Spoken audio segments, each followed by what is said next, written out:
శుభోదయం అందరికి. హరి ఓం శ్రీ మహాగణాధిపతయే నమః. శ్రీ గురుభ్యో నమః. గురు బ్రహ్మ గురు విష్ణు గురుదేవో మహేశ్వరః. గురు సాక్షాత్ పరబ్రహ్మ తస్మై శ్రీ గురవే నమః. అఖండ మండలాకారం వ్యాప్తం ఏన చరాచరం యత్పదం దర్శనమేన తస్మై శ్రీ గురవే నమః. ఓం నిర్నామని క్లేశ నిరంజనానంద ఘన త్రిపురా పరమేశ్వర గగన సింధు భైరవ महाअवतार बाबाजी श्री चरणौ नमः. विष्णु गुरुभ्यो नमः. सच्चिदानंद गुरुभ्यो नमः. वंदे गुरुपदद्वन्द्वम् अवान्मानसगोचरं रक्त शुक्ल प्रभा मिश्रम अगत्यं त्रैपुरं ब्रह्माष्टकुंडिकास्तां शुद्ध ज्योति स्वरूपिणीं गायत्री वेदमातरं. हरि ओम.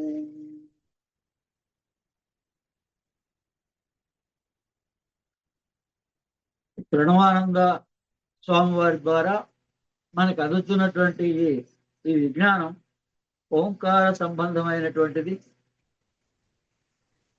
మనకి ఏదైతే సౌందర్య లహరి ద్వారా మహావతార్ బాబాజీ, అగస్త్యుల వారు, ఆ శంకరాచార్యులు, జ్వాలాకుల్ మహర్షి, మరి వీళ్ళు హయ్యెస్ట్ మాస్టర్. వాళ్ళని మనం పూర్తిగా విశ్వాసంలోకి శ్రద్ధ భక్తితోటి కనుక స్వీకరించగలిగితే, వాళ్ళది ఏ ఒక్క కంటెంట్ అయినా మనం మనస్ఫూర్తిగా చదవగలిగితే వాళ్ళు కనెక్ట్ అవుతారు మనకి. కానీ అంతటి హయ్యెస్ట్ మాస్టర్స్ ప్యూరిఫైడ్ సోల్స్ని వెతుకుతారు. మరి మనలో ఎంతవరకు ప్యూరిఫై ఉంది అనేది మనకు తెలియదు.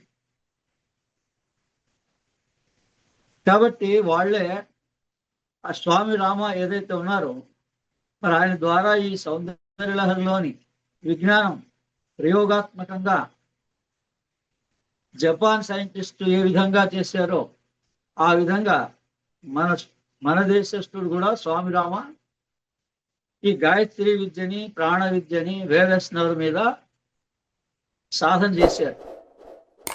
అందుకని ఇప్పుడు ఏ గాయత్రి పరివార్, మారల రామకృష్ణ గారు, రామ్ శర్మాచార్య అంటున్నామో, మరి వాళ్ళలాగా వాళ్ళ పద్ధతిలాగా మరి 108 కుండలీలు, 24 కుండలీలతోటి ఇప్పుడు మనం 4 గంటలు 5 గంటలు కూర్చొని యజ్ఞం, యాగాలు, జపాలు చెయ్యలేమని అదే ప్రాణ విద్యని యావత్ ప్రపంచానికి వేగస్ నర్వ్ మెడిటేషన్ గా అందించారు.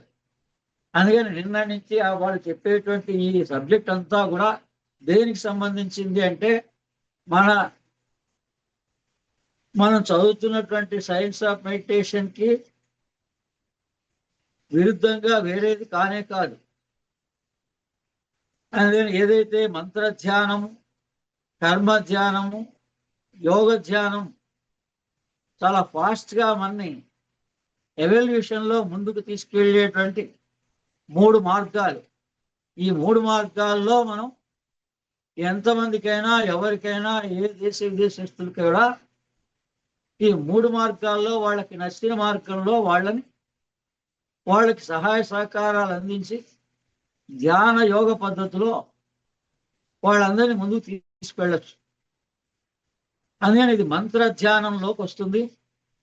వేగస్ నర్వ్ మెడిటేషన్ అంటే ఇదే. అందుకని రాబోయే 2 పుస్తకాల యొక్క సారాంశం వేగస్ నర్వ్ మెడిటేషన్, బ్రెయిన్కి సంబంధించిన నాలెడ్జ్. అందుకని ముందు మనకి వేగస్ నర్వ్ మెడిటేషన్ కనుక మనం పర్ఫెక్ట్గా చేయగలిగితే, దాన్ని మన మనస్సుకి ఇష్టమైనట్టుగా మహాలక్ష్మి సాధన, గాయత్రి సాధన ఇలా చేస్తే 2 చేయాలి. గాయత్రి సాధన చేయాలి, మహాలక్ష్మి సాధన చేయాలి. లేదు ఒకటే చెయ్యాలి అని అంటే, నాభి నుంచి ఆజ్ఞాచక్ర పర్యంతం ప్రాణశక్తి ప్రసరిస్తుంది వేగస్ నర్వ్ మెడిటేషన్ ద్వారా. అందుకని వాళ్ళు డైరెక్ట్ టెక్నిక్స్ని, చాలా సూక్ష్మ పద్ధతిలో మెడిటేషన్ని చేయగలిగేటువంటి అవకాశాలను వాళ్ళు మనకిస్తున్నారు. అంతేగాని మనం కన్ఫ్యూజ్ అయ్యి ఇంతవరకు వేరే బీజాక్షరాలు చెప్పామండి, మంత్రం చెప్పాం, సాధన చేస్తున్నాం, గాయత్రి మంత్రం చేస్తున్నాం, మహాలక్ష్మి మంత్రం చేస్తున్నాం, శ్రీ బీజ సాధన చేస్తున్నాం అంటే, ఇవన్నీ వాటి ద్వారా మీరు ఎప్పటికి ఉత్తీర్ణులు అవుతారో మనకి తెలియదు. కాబట్టి ఎవరి మనస్సు అయినా దీన్ని కనుక పట్టుకోగలిగితే, వేగస్ నర్వ్ గురించి ఈ రోజు నుంచే మనం సెర్చ్ చేసి దాని గురించి తెలుసుకోవాలి. అదే ప్రాణశక్తి, అదే గాయత్రి అని కనుక ఎవరికైతే మనస్ఫూర్తిగా విశ్వాసం కలుగుతుందో వాళ్ళు సంవత్సరం లోపలనే టీచర్లుగా తయారవుతారు. సంవత్సరోహవై ప్రజాపతి. మనం ఏదైనా ఆధ్యాత్మిక మార్గంలో ఈ కలియుగంలో, అదిగాక ఇప్పుడు మళ్ళీ ఇటువంటి ప్రళయాలు, భూకంపాలు,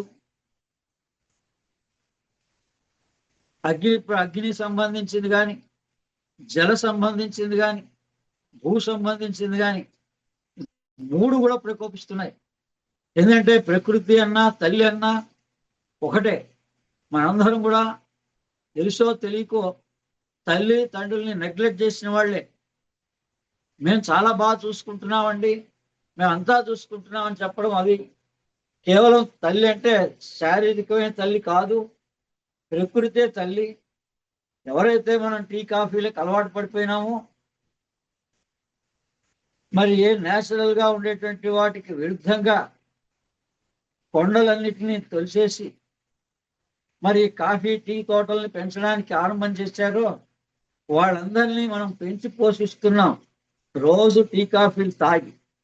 ఎలా అయితే టెర్రరిస్టుల్ని ప్రతి చోట అన్ని చోట్ల మనం ఎంకరేజ్ చేసి, ఇప్పుడు కాశ్మీర్లో సంఘటన జరిగిన తర్వాత కూడా మరి వాళ్ళు దొరకలేకపోయినారు 6 అంటే అక్కడున్న వాళ్లే దాచారు. అలా మనం తెలుసో తెలియకో ఈ ప్రకృతికి విఘాతం కలిగిస్తున్నాం అందరం కూడా. అందుకని అది ఎవరిని ఉపేక్షించదు. కరోనా టైం నుంచి ఒక రకంగా చెప్పి మళ్ళా గ్యాప్ ఇచ్చింది. ఏమన్నా సరిదిద్దుకుంటారేమో. 21 ఓంకారాలంటే 21 రోజులు మీరు డీటాక్సిఫికేషన్ మీ బాడీ గురించి మీరు ఏమన్నా శ్రద్ధ పెడతారేమోనని ప్రకృతి చూసింది. వేరియంట్ ఆఫ్ ది కరోనా అని చెప్పారు సైంటిస్టులు. రూపాంతరం చెందింది అన్నారు. ఆ రూపాంతరం చెందడమే అది ఏదో రకంగా ప్రకోపాన్ని చూపిస్తుంది. కేవలం కరోనా కానీ ఏదన్నా వైరస్ అంటే వాయు ప్రకోపం చెందింది అంటే హనుమంతుల వారికి చాలా కోపం వచ్చింది అని అర్థం. వాయుపుత్ర హనుమాన్. మనకి వైరస్ సంబంధించిన ఏ రోగం వచ్చినా మనకు హనుమంతుల వారి అనుగ్రహం లేదు అని అర్థం. మేము ఎన్నో పూజలు చేసామండి, పురస్కారాలు చేసామంటే అంటే అసలు హనుమంతుల వారు వేగస్నరు. ఆయన యావత్ ప్రపంచానికి ఆ వేగస్నరు మెడిటేషన్ ద్వారా ఆయన యొక్క జ్ఞానాన్ని కూడా అందించారు. అలాగే గాయత్రి అనే పేరు చెప్పకుండా, ఈ గాయత్రి మంత్రం చెప్పకుండా ప్రాణ విద్యగా ఈ వేగస్నర్ మెడిటేషన్ అందించారు. మహాలక్ష్మి సాధన అని చెప్పకుండా, లక్ష్మీ సాధన అని చెప్పకుండా డయాఫ్రమాటిక్ బ్రీదింగ్ అని చెప్పి దాన్ని కూడా యావత్ ప్రపంచానికి అందించారు. మనం ఇంకా ఏదో నామరూప దేవతల్ని ఆశ్రయించి వాళ్ళ చుట్టూ తిరుగుతున్నాం. అది ఎలా ఉందంటే ఏదో లీడర్ల చుట్టూ తిరుగుతున్నట్టుగా ఉంది. మీ పనులు కావాలంటే డైరెక్ట్ చీఫ్ మినిస్టర్ని, ప్రైమ్ మినిస్టర్ని, సెంట్రల్ మినిస్టర్ని, క్యాబినెట్ మినిస్టర్ని ఆశ్రయించాలి. ప్రస్తుతం మనం ఇంతకాలంగా భక్తి మార్గంలో ఉన్నటువంటి వాళ్ళం అజ్ఞాన కారణంగా చేస్తున్నది ఏంటంటే 3 కోటి దేవతల్ని పూజిస్తున్నారు. వాళ్ళు మొదలే చెప్పారు దేవతలు ఎంతమంది అంటే 3 కోటి దేవతలని. ఎవడికి ఇష్టం వచ్చిన వాడి దేవత వాడి దగ్గరలో ఒక దేవాలయంగా పెట్టుకోలేక 21 రోజులంటే 3 మార్గాల్లో స్థూల దేహము, సూక్ష్మదేహము, కారణదేహం ఈ 3 కూడా ప్యూరిఫై అవ్వాలి. ఒక మనిషిగా పుట్టినటువంటి వాడికి తమ బాధ్యత ఏంటి అంటే బాల్యంలో 8వ సంవత్సరం నుంచి 14వ సంవత్సరం లోపల గాయత్రి ప్రకారంగా ఈ నాభి శుద్ధి జరగాలి. ప్రధానమైన అంశాలు ఏమున్నాయో మన దేహంలో స్థూల సూక్ష్మ కారణ. స్థూల నాభి సెంటర్ క్లియర్ అవ్వాలి, సూక్ష్మ బ్రెయిన్ సెంటర్ క్లియర్ అవ్వాలి. ఇది కేవలం గురువుని ఆశ్రయించి గురువు శరణాగతి పొందిన వాళ్ళ ద్వారానే జరుగుతుంది, ఇంకొక మార్గం లేదు. చెయ్యెత్తడానికే చెయ్యే పైకి లేవలేని స్థితిలో ఉంటే ఇంకా శరణాగతి అనేటువంటిది చాలా, ఇది 5% అయితే అది 100%. గురు చెప్పింది చేయగలిగే శక్తి రావాలి అంటే ఇప్పుడు నాకు వాళ్ళు చెప్తున్నది నేను వెంటనే ఇన్స్పైర్ అవుతున్నా, ఎక్కడికి వెళ్ళమంటే అక్కడికి వెళ్తున్నా. నిన్ననే వీడియో ఒకసారి 134 పేజీలో ఈ పుస్తక రహస్యం ఉంది అని చెప్పాడు ఆ మహానుభావుడు యాస్ట్రల్ గా. అంటే మనం అంత తేలిగ్గా నమ్మలేకపోతున్నాం. యాస్ట్రల్ ప్రొజెక్షన్స్, ఎన్లైటెడ్ సోల్ ని మనం గుర్తించలేకపోతున్నాం. ఇంతవరకు ఎవరు కూడా ఈ పుస్తకాన్ని చదివిన వాళ్ళు కానీ, ఆ ఏనుమహల్ దాకా వెళ్ళిన వాళ్ళు కానీ ఈ రహస్యాన్ని పట్టుకోలేరు. వాళ్ళకి ఈ పుస్తకం చదివితే ఓం శ్రీ కైలాస మానస సరోవరం అంటే మానస సరోవరం ఎలా వెళ్ళాలి అనే ధ్యాస ఉన్నటువంటి వాళ్ళే ఈ విషయాన్ని తెలుసుకోగలిగారు. కానీ అది కాదు అసలు సంగతి. అందరూ మానస సరోవరం వరకు వెళ్ళలేరు. అది 1,00,000, 2 లక్షలతో కూడినటువంటి పని ఫ్లైట్లో వెళ్ళాలంటే. కానీ కూర్చున్న చోట్లోనే దీక్ష పూని గురువుని ఆశ్రయించి గురువుతో 54 రోజులు కనుకుంటే వాడికి మానస సరోవర యాత్ర కలిగినంత ఫలితం కూర్చున్న చోట్లోనే కలుగుతుంది. తర్వాత వేగస్ నర్వ్ మెడిటేషన్ వస్తుంది. ఇప్పుడు కాలానుగుణ్యంగా రాబోయే రోజుల్లో ఈ వేగస్ నర్వ్ మెడిటేషన్ కానీ డయాఫ్రమాటిక్ బ్రీదింగ్ కానీ ఈ రెండింటిని మీరు ఆచరించకపోయినా మీరు ప్రచారం చేయండి. ఆ రెండింటి గురించి సపరేట్ గా కంటెంట్స్ మీకు తెలిసిన విషయాలన్నీ రాసుకొని కనీసం వేరే వాళ్ళు ప్రచారం చేస్తే వాళ్ళు వెంటనే దాన్ని ఆచరిస్తారు. ఏ రూపకంగానైనా ఆచరిస్తారు.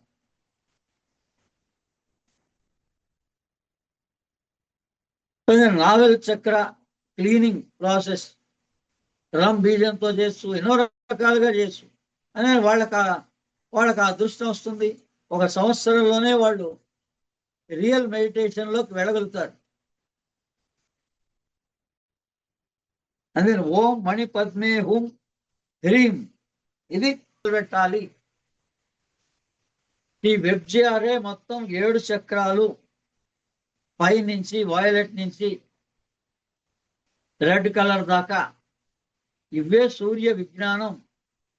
అందుకని ఈ సూర్య విజ్ఞానాన్ని మనం పొందాలంటే ఎక్కడి నుంచి ఆరంభం చెయ్యాలి?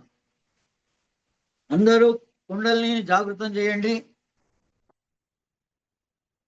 దాని ఇబ్బందులు ఇప్పుడు కాకపోతే తర్వాత అయినా బలవంతంగా కుండల్ని జాగృతం చేసినందుకు వాళ్ళు ఫేస్ చేస్తారు, చేశారు కూడా. అలా కాకుండా కొంత గురువు చెప్పిన మార్గంలో సైంటిఫికల్ గా కూడా పరిశోధన చేసి సైంటిస్టులు ఇచ్చిన ఇన్ఫర్మేషన్ కూడా మనసు అంగీకరించి మన ఆధ్యాత్మికమైన సాధన చేసినటువంటి వాడు ధన్యులైనారు. అందులో స్వామి రామ ఒకడు, ప్రణవానంద ఒకడు, మనకు తెలిసినంత వరకు. ఇంకా చాలా మంది ఉండొచ్చు. అదే వాళ్ళు ఏం చేశారు, అసలు గాయత్రి అంటే ఏంటో పరిశోధన చేశారు. గాయత్రి ప్రాణశక్తి. ఈ ప్రాణశక్తి దేహంలో ఎక్కడుంది? నాభి దగ్గర ఉంది. అందుకని నాభి దగ్గర నుంచి మనం సాధన చెయ్యాలి. అందుకని ఇక్కడ ఏముంది? ముఖములు తెలుపు, పసుపు.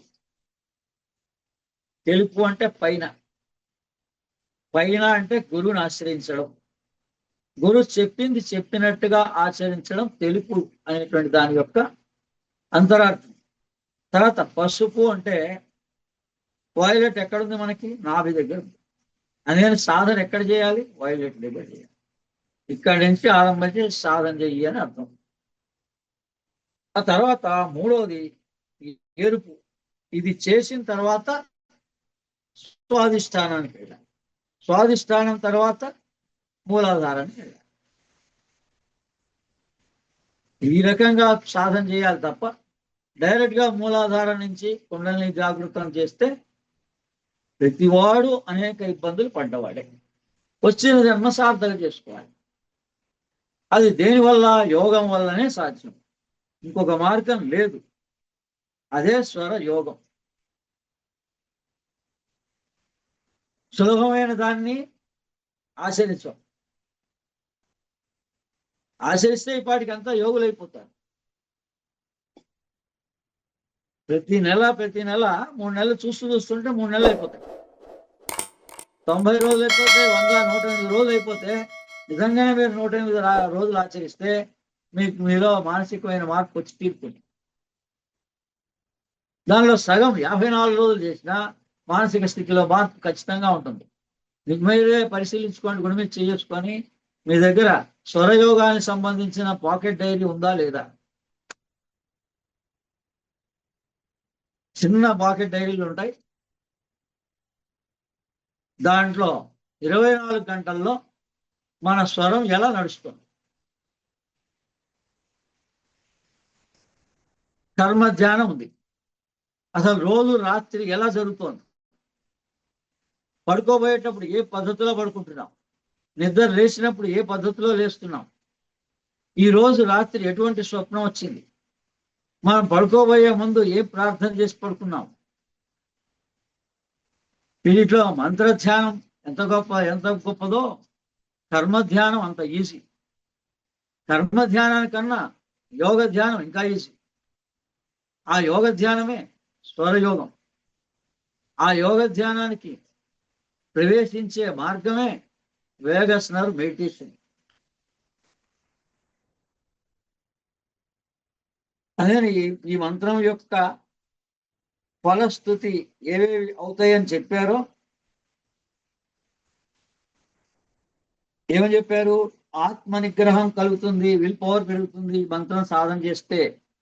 ఓం మణి పద్మే హుం హ్రీం, ఓం మణి పద్మే హుం హ్రీం, ఓం మణి పద్మే హుం హ్రీం, ఓం మణి పద్మే హుం హ్రీం, ఓం మణి పద్మే హుం హ్రీం. మొదటి చూసుకోండి, ఈ మంత్రం చదివితే నాభి దగ్గర సెన్సేషనల్ ఫీలింగ్స్ వస్తాయి. ఖచ్చితంగా నాభి ముందుకి వెనక్కి వెళ్తుంది. ఓం మణి పద్మే హుం హ్రీం, ఓం మణి పద్మే హుం హ్రీం. ఈ నాభి ఎంత వెనక్కి వెళ్తే, ఎంత వెన్నుముకను ఆనుకుండేంత వరకు ప్రాక్టీస్ చేయగలిగితే వేగస్ నర్వ్ మెడిటేషన్ ఖచ్చితంగా జరిగి తీరుతుంది.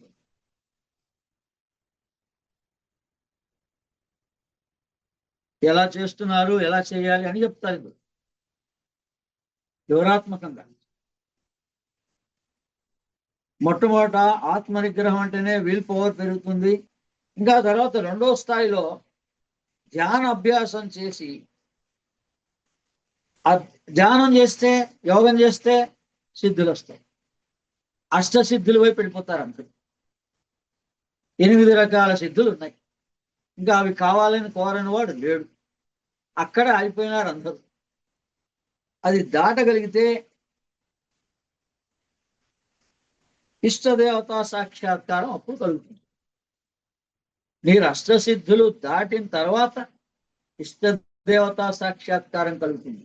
అష్టసిద్ధుల్లోనే కోరితే మీకు కూడా ఒక ఆర్గనైజేషన్ అనేది ఓం మణి పద్మే హుం హ్రీం, ఓం మణి పద్మే హుం హ్రీం, ఓం మణి పద్మే హుం హ్రీం, ఓం మణి పద్మే హుం హ్రీం, ఓం మణి పద్మే హుం హ్రీం, ఓం మణి పద్మే హుం హ్రీం, ఓం మణి పద్మే హుం హ్రీం, ఓం మణి పద్మే హుం హ్రీం, ఓం మణి పద్మే హుం హ్రీం, ఓం మణి పద్మే హుం హ్రీం, ఓం మణి పద్మే హుం హ్రీం.